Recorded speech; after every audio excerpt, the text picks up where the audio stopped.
नमस्कार, जय हिंद, वंदे मातरम। मैं गौतम सत्यराज एक बार फिर आपके सामने हाजिर हूँ मन की बात करने के लिए। मन की बात यानी युवाओं के मन की बात, विशेष प्रेरणा को लेकर के हम निरंतर इस मंच पर आते रहते हैं और मुझे लगता है आज जो व्यक्तित्व हमारे साथ जुड़े हैं उनका परिचय करवाना और उनको बताना मुझे लगता है मुझे आवश्यकता नहीं है, क्योंकि मैक्सिमम लोग उनको जानते हैं और बखूबी रूप से हम भी उनसे शिक्षाविद हैं। मैं स्वागत करता हूं डॉक्टर ज्योति शोरान जी का। आप जी का अभिनंदन एवं स्वागत। आप जी professor English government PG college Jind, और विशेष रूप से मैं बता देता हूं, युवाओं के अंदर यदि प्रेरणा की एक नई लो लेकर के आए हैं तो वो सारा श्रेय आप जी को जाता है। मैं चाहूँगा आप अपने शब्दों के माध्यम से हमारे दर्शकों का स्वागत एवं अभिनंदन करें। बहुत बहुत शुक्रिया गौतम, और आज आपने मुझे इस मंच पे आमंत्रित किया है यूथ के बारे में बात करने के लिए। तो मैं सबसे पहले तो आपका शुक्रिया अदा करना चाहती हूँ। और रही बात यूथ की, तो मैं स्टार्टिंग से ही जब मैं खुद भी स्टूडेंट थी तो मैं बहुत एक्टिव थी, और लगभग जितनी भी तरह की हमारी गतिविधियाँ युवाओं से संबंधित कॉलेज में है, मैं उन सभी में पार्टिसिपेट करती थी, चाहे वो स्पोर्ट्स है, चाहे वो कल्चरल एक्टिविटीज़ हैं, डिबेट्स हैं। मुझे लगता है कि ये सब चीज़ें आपकी पर्सनालिटी को शेप करने में एक बहुत अहम रोल प्ले करती हैं। तो जो मैंने अपने स्टूडेंट लाइफ में सीखा, वो सब चीज़ें मैं प्रयास करती हूँ कि मेरे जो विद्यार्थी हैं, जो भी स्टूडेंट्स जिनको मैं टीच करती हूँ, जी, तो डिफरेंट प्रोग्राम्स के माध्यम से मैं उनको मोटिवेट करने की, एनकरेज करने की और एनरोल करने का मेरा प्रयास रहता है। बिल्कुल। और बखूबी मैं बता देता हूँ दर्शकों को, बहुत सारा मोटिवेशन, बहुत सारी पॉजिटिविटी और बहुत सारा मैं कहूँ सांस्कृतिक विरासत को आप जी अपने आप में समेटे हुए हैं। बखूबी हमने आप जी के निर्देशन में बहुत सारे युवाओं को सफल होते हुए देखा है। हमारे पास में विशेष रूप से आपके स्टूडेंट हैं, काफ़ी स्टूडेंट हैं जो आज बहुत बड़े स्थान पर हैं, और कुछ स्टूडेंट जो आपके साथ अभी वर्तमान में आपसे निर्देशन ले रहे हैं, मार्गदर्शन ले रहे हैं। सभी का हमें ये एक अनुरोध था, एक रिक्वेस्ट था कि आप जैसे तैसे करके थोड़ा सा समय निकाल करके ज्योति शोरान मैम को आप ज़रूर मंच पर लेकर के आइएगा, क्योंकि मुझे लगता है आप जी का वक्तव्य सीधा तौर पर यूथ तक पहुँचता है। और इसी बीच अब बात हमने किया कि यूथ को इंस्पिरेशन आप जी देते रहते हैं अपने तमाम एक्टिविटीज़ के माध्यम से।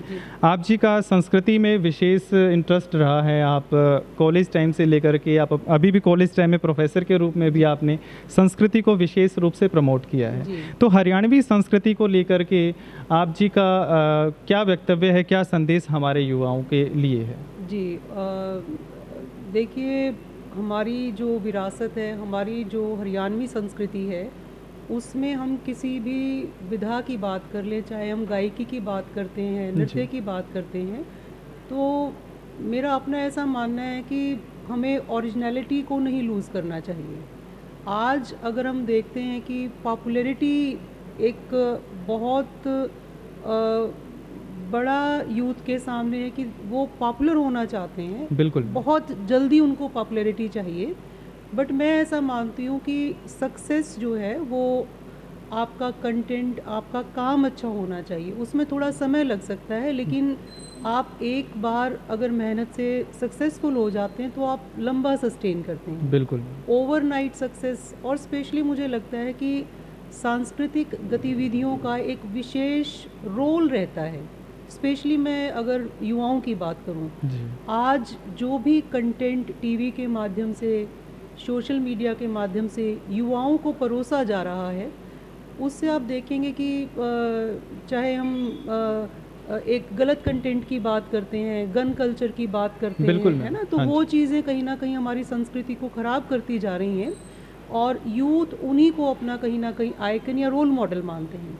तो मैं ऐसा मानती हूँ कि चाहे मैं खुद हूँ या जितने भी हमारे साथी कलाकार हैं, उन सभी की एक जिम्मेवारी बनती है कि विशेष तौर पे, चाहे वो ड्रामा में है, चाहे वो नाटक में है, चाहे वो नृत्य में है, चाहे वो सिंगिंग में है, उन्हें अपने कंटेंट के ऊपर मेन जो है उनका फोकस रहना चाहिए, और ऐसा कंटेंट उन्हें परोसना चाहिए यूथ को, ताकि वो अपने जीवन मूल्य जो जिनको हम कहते हैं कि उनके जो प्रिंसिपल्स हैं, बेसिक प्रिंसिपल्स हैं लाइफ के, तो वो खुद भी अपने आप को ठीक रखें, और एक बहुत बड़ी जिम्मेवारी कि समाज में भी जो है एक समरसता जिसको हम कहेंगे वो बनी रहे। बिल्कुल मैम, मुझे लगता है यदि कोई कलाकार है यूथ, अगर उसके हाथ में एक अच्छी कमांड है, वो यूट्यूब पर उसके दर्शक बहुत ज़्यादा हैं, तो वो अगर अच्छी चीज़ को प्रमोट करेगा तो लोग फिर वहीं से इंस्पायर होकर के नई जनरेशन उसको एक्सेप्ट करे। बिल्कुल, तो हमें अपनी कल्चर को उसमें शामिल करना चाहिए। कल्चर को बिल्कुल हमें शामिल करना चाहिए, और यूथ की ये भी जिम्मेवारी, क्योंकि समय के साथ सब कुछ बदलता जा रहा जी है। मैम। अगर आप पंजाबी म्यूज़िक की बात करेंगे तो वो अपना फोक उन्होंने मेंटेन किया हुआ, लेकिन साथ में उन्होंने मॉडर्निटी को भी ब्लेंड किया है। बिल्कुल मैम। हरियाणा की भी अगर हम बात करते हैं, हमारी जो संस्कृति है, अपनी संस्कृति को मेंटेन करते हुए अगर हम थोड़ा सा उसमें और मॉडर्निटी को ब्लेंडिंग करें, but without losing our cultural values, तो जी। सबसे ज़्यादा मेरा जो फोकस है कि आप अपने मूल्यों के साथ, अपना जो आपके कल्चरल जो वैल्यूज़ हैं, आप उनके साथ समझौता ना करें। सक्सेस एक चीज़ है, लेकिन आपकी जो संस्कृति है उसको सहेज के रखना, और विशेष तौर पे कोई भी कलाकार हो गया, उसकी मुझे लगता है कि आम जन से, आम व्यक्ति से कहीं ज़्यादा जिम्मेवारी है कि वो यूथ को किस दिशा में लेकर के जा रहे हैं। बिल्कुल मैम, ये बहुत बड़ी बात है। मुझे लगता है यदि हम आर्टिस्ट हैं और हमारे हाथ में एक बहुत बड़ी पावर है, क्योंकि हम लोग समाज को गाइड कर रहे हैं। हम लोग, वो चाहे गीत के माध्यम से, वो चाहे पेंटिंग के माध्यम से, वो चाहे ड्रामा के माध्यम से, किसी भी प्रकार से हम लोग समाज को एक दिशा दे रहे हैं। और यदि उस कंटेंट में हम लोग अपनी कल्चर को, अपने मॉरल वैल्यूज़ को डाल लेते हैं, तो मुझे लगता है समाज को हम एक परफेक्ट उदाहरण दे सकते हैं कि हमें इस स्टेबिलिटी पे रहना है और बहुत फुहड़ता को हमें नहीं अपनाना है, हमें उससे बच के रहना है। बिल्कुल, हमें उस चीज़ को प्रमोट, मतलब हम तो कर ही नहीं रहे हैं, लेकिन बाकी मुझे ये लगता है कि मेरा मैसेज है सभी कलाकार साथियों से कि वो इस चीज़ को बिल्कुल भी प्रमोट ना करें। जी। क्योंकि अगर हम देखें कि हमारी जो डिफरेंट विधाएं हैं, हमारी जो अलग अलग जो सांस्कृतिक गतिविधियां हैं, उसमें अभी श्री महावीर गुड्डू जी हैं, जी। उनको अभी पद्मश्री से उनको सम्मानित किया गया है। जी। तो वो क्योंकि उन्होंने अपने फोक जो म्यूज़िक है उसको उन्होंने मेंटेन किया, और बहुत लंबे समय तक उन्होंने अपनी संस्कृति का सही तरीके से प्रचार प्रसार किया है, इसीलिए उनको वो रिकॉग्निशन मिला है। बिल्कुल। हो सकता है कि उनके यूट्यूब पे मिलियंस में व्यूज़ ना हो, लेकिन मेरा अपना ऐसा मानना है कि जो उनको मिला है वो बहुत बड़ा सम्मान है, और अगर किसी को वो मिल जाता है तो मुझे नहीं लगता कि मिलियंस का जो व्यूज़ है वो बहुत ज़्यादा कहीं ना कहीं इम्पॉर्टेंट। बिल्कुल मैम, मुझे लगता है कि भारतीय संस्कृति के अंदर जो बहुत बड़ा अपने आप में एक पुरस्कार है, वो हमारे हरियाणा के महावीर गुड्डू जी को प्राप्त हुआ। और वीडियो के माध्यम से मैं महावीर गुड्डू जी को धन्यवाद और बहुत सारी शुभकामनाएं और चरण वंदना करना चाहूँगा, क्योंकि आप जी की बदौलत आज हरियाणवी संस्कृति पद्मश्री प्राप्त कर चुकी है, और हमें गर्व है कि हम एक सही दिशा में हैं और हमारे प्रेरणा स्रोत सही दिशा में हमें लेकर के चल रही हैं। मैम, इसी के साथ एक प्रश्न हमारे दर्शकों की तरफ से भी आया था, और यूथ का भी प्रश्न रहता है। आजकल विशेष रूप से एक थोड़े दिन पहले एक बात बहुत ज़्यादा उठी, वो फेसबुक पे भी, इंस्टाग्राम पे भी, यूट्यूब पे भी, और मीडिया ने भी उसको कवर किया। सरकार ने गन कल्चर को लेकर के कुछ गानों को ब्लॉक किया था, और उस पर काफ़ी बड़ा विवाद भी चला। तो मैं चाहूँगा इसको लेकर के हमने क्या मैसेज अपने यूथ को देना है, और क्या हम लोग उनको बता सकते हैं, क्या ये ठीक है या गलत है?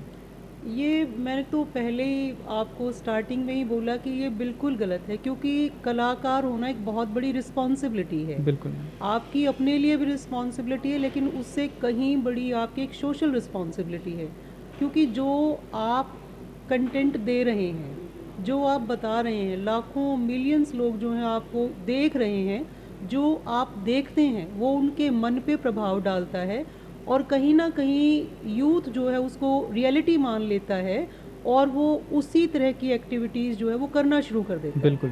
तो मैं तो मतलब यही मेरा विचार है इसमें कि कलाकार को सोशली रिस्पॉन्सिबल होना उसका बहुत ज़रूरी है, और गन कल्चर या कोई भी ऐसी वोकेबलरी, कोई भी ऐसी भाषा या कोई भी ऐसी बात कलाकार को मंच के माध्यम से या स्टेज पे नहीं उसको प्रेजेंट करना चाहिए, जो किसी भी तरीके से हमारी संस्कृति का, मैं कहूँगी कि मिस रिप्रेजेंटेशन है। बिल्कुल मैम, आपने चौधरी रणबीर सिंह विश्वविद्यालय में कला विभाग को भी संभाला है, और विशेष रूप से आपने वहाँ भी यूथ को, यानी कि पूरी यूनिवर्सिटी के बच्चों को आपने संस्कृति को लेकर के गाइड किया है। जी। तो एक विशेष मैं चाहूँगा जो हरियाणवी कल्चर में हम लोग अभी मुझे लगता है कि बहुत डांस में जो है बहुत सारा हम इम्प्रूवमेंट करने के चक्कर में बहुत उसको बदल दिया है। बिल्कुल। हमने रागनी को पूरी तरह से बदल दिया है। हमने वो चाहे हमारी एक चित्रकला पत्ती थी, जी। हम लोग मांडना जिसको बोलते हैं, उसको हमने बदल दिया है।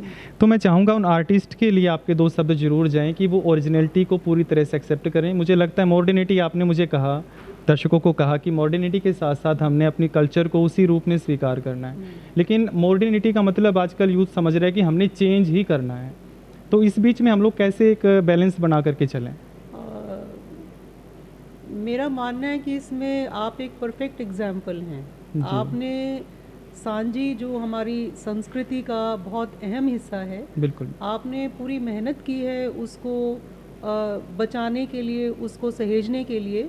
और मॉडर्निटी का मतलब क्या है कि गांव तक ही वो कला हमारी सीमित थी, और आज जो है वो विभिन्न विश्वविद्यालयों के कॉम्पिटिशन्स का हिस्सा है। बिल्कुल। आप चाहे कुरुक्षेत्र विश्वविद्यालय कुरुक्षेत्र की बात करते हैं, या और भी हरियाणा के किसी प्रतिष्ठित विश्वविद्यालय की बात करते हैं, तो being director directorate of youth and cultural affairs, चाहे मैं हूँ, चाहे महासिंह पूनिया जी कुरुक्षेत्र विश्वविद्यालय में पास्ट में डायरेक्टर रहे हैं यूथ जी। एंड कल्चरल अफेयर्स के, तो मुझे ऐसा लगता है कि हमारे यूथ को हमारी संस्कृति के बारे में कैसे पता चले। तो हमारे जो विशेष तौर पे जो एकेडमिक इंस्टीट्यूशंस हैं, उनको और ज़्यादा एक्सप्लोर करना चाहिए कि और क्या क्या हमारी ऐसी विधाएं हैं जो लुप्त होती जा रही हैं, और उनको कहीं ना कहीं हमें कॉम्पिटिशन्स का हिस्सा, उसके बारे में वर्कशॉप्स लगाना, यूथ को उसके बारे में अवेयर करना। मैं एक इंसिडेंट आपके साथ शेयर करना चाहूँगी। जैसा आपने कहा कि जी। मैं चौधरी रणवीर सिंह विश्वविद्यालय जींद में director youth and culture affairs रही मैं वहाँ पर। जी मैम। तो हम लोगों ने सोचा कि भाई किस तरीके से हम यहाँ टैलेंट सर्च, क्योंकि उससे पहले कोई सांस्कृतिक गतिविधियों का कोई था नहीं वहाँ पे, तो मैं फाउंडर एक तरीके से कह सकती हूँ कि काफ़ी काम करके जिस लेवल पे चीज़ें आज हो रही है, बड़ी मेहनत करके मैं बिल्कुल, हमने उन को, चीज़ों को करीब से देखा है। बिल्कुल। तो स्टार्टिंग में बात आई कि सांग की जो विधा है वो लुप्त होती जा रही है जी। और दूसरा ये था कि वो एक एक्सपेंसिव आर्ट आजकल हो गई है कहीं ना कहीं, कि उसको तैयारी करवाने के लिए एक लंबा समय, लंबी रिहर्सल्स उसके लिए चाहिए, डायरेक्टर्स चाहिए। तो ये बात आई कि हम इसको कंपटीशन में ही ना रखें, क्योंकि बहुत महंगा पड़ता है और टीम्स जो हैं वो कम रहती हैं।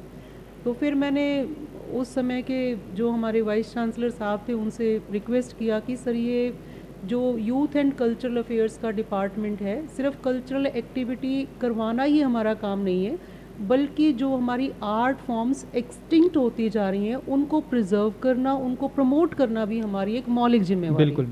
तो उसी कड़ी में मैंने फिर सांग की विधा को इस विश्वविद्यालय में शामिल किया कि ये भी जो है हमारे यूथ फेस्टिवल का हिस्सा रहेगा। और चाहे उसमें उसके लिए बल्कि फिर ये हुआ कि 3 से कम टीम होंगी तो हम जो है उस किसी भी एक्टिविटी को नहीं करवाएंगे। तो विशेष तौर पे फिर सांग के लिए हमने वीसी साहब से रिक्वेस्ट करके एग्जेम्पशन सीख की कि सर, इसके लिए या कोई भी ऐसी आर्ट फॉर्म है जो on the verge of extinction है, तो उसके लिए तो आप हमें एग्जेम्प्ट करें, चाहे टीम 1 आए चाहे 2 आए, हमें इस एक्टिविटी को करवाना ही है। और आज भी वो जो चीज़ों को जिस तरीके से हमने शुरू किया था वो चीज़ें अच्छा वो प्रमोट हो रही हैं। और सांग आज भी हमारे विश्वविद्यालय की जो यूथ की जो हम कहेंगे कि कॉम्पिटिशन्स उनका हिस्सा है। तो इस तरह से जैसे सांग की मैंने आपसे बात की, या फिर आप जैसे सांझी के क्षेत्र में आपका अपना बहुत विशेष अहम योगदान है। तो मेरा ऐसा मानना है कि हमें और डिफरेंट आर्ट फॉर्म्स क्या हैं उनको हमें देखना चाहिए, और उसकी जो ओरिजिनलिटी पे मैं जो बात कर रही हूँ कि उसको हमें मेंटेन करना ही करना है थोड़ा बहुत, क्योंकि जो एक हम कहेंगे कि इंडस्ट्री की अगर हम बात करते हैं तो इंडस्ट्री में we have to cater to the taste of audience. जी मैम। लेकिन विदाउट लूजिंग योर ओरिजिनलिटी। आज भी अगर आप फिल्म इंडस्ट्री की बात करते हैं तो कोई आया, मतलब बहुत गति से उसने कुछ थोड़ा बहुत ऐसा वैसा किया, वो सक्सेसफुल हो गया, बट मेरा फोकस एक ही चीज़ पे है, सस्टेन कैसे करें। बिल्कुल। तो सस्टेन वही करेगा जो अच्छा काम कर रहा है, जो ओरिजिनलिटी को मेंटेन कर रहा है। और कहीं ना कहीं संघर्ष लंबा हो सकता है, but once you will achieve, तो आपकी सफलता जो है वो लंबी है। बिल्कुल मैम, दिन मतलब रात रात में मिली कामयाबी मुझे लगता है वो थोड़े टाइम के लिए ही होती है। तो हमें अगर पॉजिटिव तरीके से काम करना है, बहुत अच्छे तरीके से काम करना है, तो जो उससे सफलता हमें मिलेगी वो स्थायी होगी और वो जीवन पर्यंत हमारे साथ रहेगी। जी। इसी के साथ मैम आपने बताया कि सांग एक बहुत अच्छी विधा हमारी हरियाणवी संस्कृति की है और मुझे लगता है आप जी के प्रयास पूर्ण रूप से सफल हैं। आज किसी भी यूथ फेस्टिवल की हम लोग बात करें तो प्रॉपरली यूथ फेस्टिवल में सबसे देखा जाने वाला इवेंट आजकल सांग ही है। हम लोग बिल्कुल इन्जॉय करते हैं और मैं विशेष बात ये मैंने देखा है, वो चाहे कुरुक्षेत्र यूनिवर्सिटी है, वो चाहे चौधरी रणबीर सिंह विश्वविद्यालय, जितने भी यूनिवर्सिटीज़ में सांग का अगर परफॉर्मेंस हो रहा है तो वहाँ की जो लोकल पर्सनस हैं, जितने बूढ़े हैं या जितनी माताएं हैं, बुजुर्ग वो लोगों सब का लोग, विशेष। मुझे लगता है वो युवाओं से ज़्यादा उनके अंदर क्रेज है कि यूनिवर्सिटी में अब सांग होगा, हमें वहाँ जाना चाहिए। तो आप जी के प्रयास हरियाणवी संस्कृति के लिए सदैव सफल रहे हैं और हमने बहुत कुछ सीखा आपसे। इसी के साथ मैम आप जी निरंतर बहुत सारी किताबें भी आपकी प्रकाशित हुई हैं और विशेष रूप से आपने काम किया है वुमेन एम्पावरमेंट को लेकर के, महिलाओं को मजबूत बनाना। और मुझे लगता है आज के इस ज़माने में लड़कियों को मजबूत बनाना अपने आप में एक बहुत मैं कहूँगा बहुत संघर्षशील काम है, क्योंकि लड़कियों को एक तो समझाना, दूसरा उनको घर से निकाल करके लेके आना। हालांकि आज हम कहते हैं हमारी बेटियां बहुत आगे तक पहुंच चुकी हैं, लेकिन आधी आबादी आज भी बेटियों की कहीं ना कहीं गांव की उन गलियों में या उन घरों में दबी की दबी रह गई है। तो मैं चाहूँगा वुमेन एम्पावरमेंट के लिए हमारी लड़कियों को, हमारे युवाओं को आप कोई ऐसा विशेष संदेश दें जो उनके मन में बस लग जाए और वो लगन से अपना काम करें। लड़कियों के विषय में मैं कहना चाहूँगी कि बहुत ज़रूरी है उनका फाइनेंशियली इंडिपेंडेंट होना। जी। रीज़न क्या है कि एजुकेशन ब्रिंग्स अवेयरनेस, अवेयरनेस से आप थोड़ा सा अपने राइट्स क्या हैं आपकी, आपकी ड्यूटीज़ क्या हैं, और तो कहीं ना कहीं इनइक्वलिटी हम कहेंगे कि विमेन चाहे वो सक्सेसफुल भी है, she has to suffer, discriminate उसके साथ किया ही किया जाता है, बट स्टिल मुझे ऐसा लगता है कि बहुत सारे चीज़ें ऐसी हैं जो किसी भी व्यक्ति को हासिल नहीं है। जी। तो वो हमें थोड़ा सा उनके लिए एफर्ट करना पड़ता है। अगर हम बात करें कि जो marginalised sections of the society थे, जी। तो उसमें अगर मैं एग्जांपल लूँ कि doctor Bhimrao Ambedkar, he was the torch bearer, और उन्होंने जो हम कहेंगे कि जो मेन लीग का हिस्सा नहीं थे वो उन लोगों को मेन लीग मिले। सेम केस जो है वो विमेन के साथ भी है। बिल्कुल। She had always been treated like second sex, उसको मतलब ये माना ही नहीं गया कि वो मेन स्ट्रीम का हिस्सा है। बिल्कुल। उसको समझा गया कि बस आप जो है घर का काम कीजिए, आप फिजिकली वीक हैं, आप इमोशनली वीक हैं, ऐसा मतलब कन्विंस किया जाता है। इसको हम साइकोलॉजी में कंडीशनिंग भी एक वर्ड हम इसके लिए यूज़ करते हैं कि a woman is not born as a woman, rather she is made a woman. उसके माइंड को ऐसे कंडीशन किया जाता है कि सिर्फ खूबसूरत दिखना जी। या फिर आप जो है सिर्फ आपको ये हाउस होल्ड जो काम है यही करना, ऐसा कुछ नहीं है। मुझे ये लगता है कि सभी की, इसमें चाहे मेल फीमेल की भी मैं बात ना करूं, सभी की जो क्षमताएं हैं वो अनलिमिटेड हैं। हमें सिर्फ ज़रूरत है रिकग्नाइज़ करने की कि क्या हमारा पोटेंशियल और हम क्या अचीव कर सकते हैं। अगर उसको एक सही डायरेक्शन मिल जाती है तो अभी ऑपरेशन सिंदूर का हाँ जी एक मैम, रीसेंट बिल्कुल, एग्जाम्पल, बहुत बड़ा उदाहरण है। उदाहरण हाँ, है हाँ। कि हमारे भारतवर्ष की 2 बेटियां जो हैं उन्होंने लीड लिया और पूरे ऑपरेशन सिंदूर जो है उन्होंने उसको जो है प्रॉपरली एग्जीक्यूट किया। एक रीसेंट एग्जाम्पल हमारे सामने है। तो वो भी हमारे लिए एक बहुत बड़ी प्रेरणा है कि चाहे हम आर्मी में जाना चाहें, चाहे हम एकेडमिक्स में जाना चाहें, बट द पॉइंट इज़ कि डेडिकेटेड एफर्ट। बहुत बार ऐसा होता है कि फर्स्ट अटेम्प्ट में हमें सक्सेस नहीं मिल पा रहा है, सेकंड में नहीं मिल पा रहा है, थर्ड में नहीं मिल पा रहा है, तो रिपीटेडली आपको प्रयासरत रहना पड़ेगा। वो जेंडर स्पेसिफिक बात नहीं है, क्योंकि हमने बात जो है वो यूथ से शुरू की थी। बिल्कुल मैम, तो ये सबके लिए हाँ है। हाँ, तो मैं वही चीज़ कहना चाह रही हूँ। बट लड़कियों के चैलेंजेस थोड़े से कंपैरेटिवली ज़्यादा इसलिए हो जाते हैं कि बहुत सारी बच्चियाँ हमारी ग्रामीण अंचल से बिलोंग करती हैं, और आज भी जो एक माइंडसेट है वहाँ पर वो थोड़ा सा ऐसा बना हुआ है कि भाई ग्रेजुएशन हो गई, पढ़ा रहे हैं, ऐसी बात नहीं है कि पेरेंट्स जो हैं वो समझ रहे हैं आज के समय की जो ज़रूरत है। उनको पढ़ा रहे हैं और प्रयास भी कर रहे हैं अपने तरीके से उनको शहरों में भेजना, कोचिंग्स दिलवाना।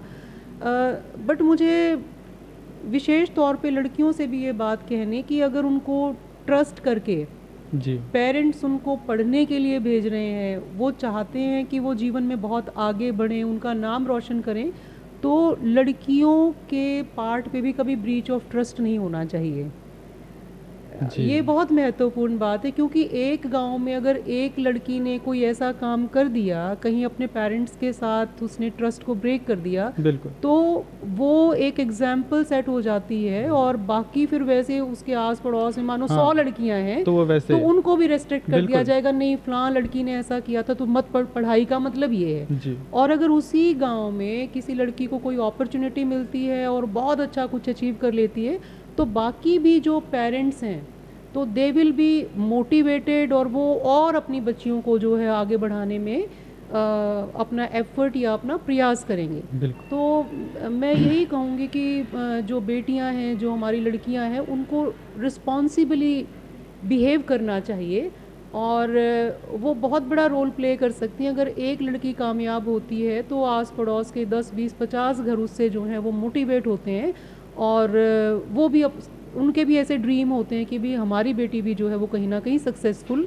बिल्कुल होनी चाहिए। बिल्कुल तो इसमें काफ़ी बदलाव मतलब जो है पिछले कुछ अरसे में देखने में आया है, और मुझे लगता है कि अगर बच्चियां ऐसा ठान लें कि हमें कुछ अचीव करना है, तो ऐसे बहुत बड़े चैलेंजेस नहीं है। वैसे तो यही है कि जो इंसान चाहता है वो उसको लेटर और सूनर अचीव कर ही लेता है। तो वो झगड़ा किस बात का है, बेसिकली वो चाहतों का है बिल्कुल कि हम चाह क्या रहे हैं, सही बात। तो दैट इज़ वेरी इंपॉर्टेंट, क्योंकि दुनिया में चारों तरफ बहुत रंगीनियाँ बिखरी पड़ी, बिल्कुल, और स्पेशली हम जी रहे हैं सोशल मीडिया के टाइम पे, और इस टाइम पे तो बहुत सारे ऑप्शन हमारे पास हैं। बहुत सारे ऑप्शंस हमारे पास हैं। तो आप सब चीज़ों को यूज़ भी कीजिए। आप चाहे सोशल मीडिया देख रहे हैं, चाहे आप किसी भी चीज़ का इस्तेमाल कर रहे हैं, तो कंस्ट्रक्टिवली, पॉजिटिवली, जुडिशियसली आप इन चीज़ों का इस्तेमाल कीजिए।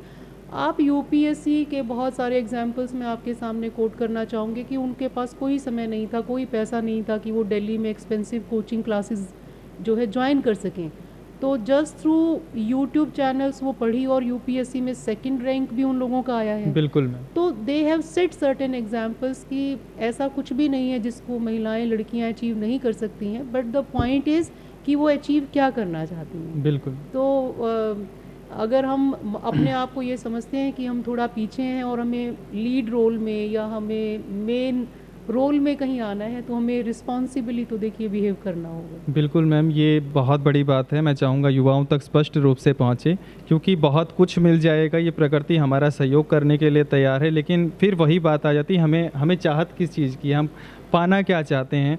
और मुझे लगता है हम लोग अपने प्रेरणा स्रोतों से इस प्रकार की प्रेरणा लेते रहें और निर्धारित करें कि हमने इस सकारात्मक दिशा में जाना है, हमने इस मुकाम को हासिल ही करना है। तो मुझे लगता है देर सवेर, आप जी ने कहा कि देर लग सकती है, लेकिन वो एक दिन ज़रूर मिलेगी।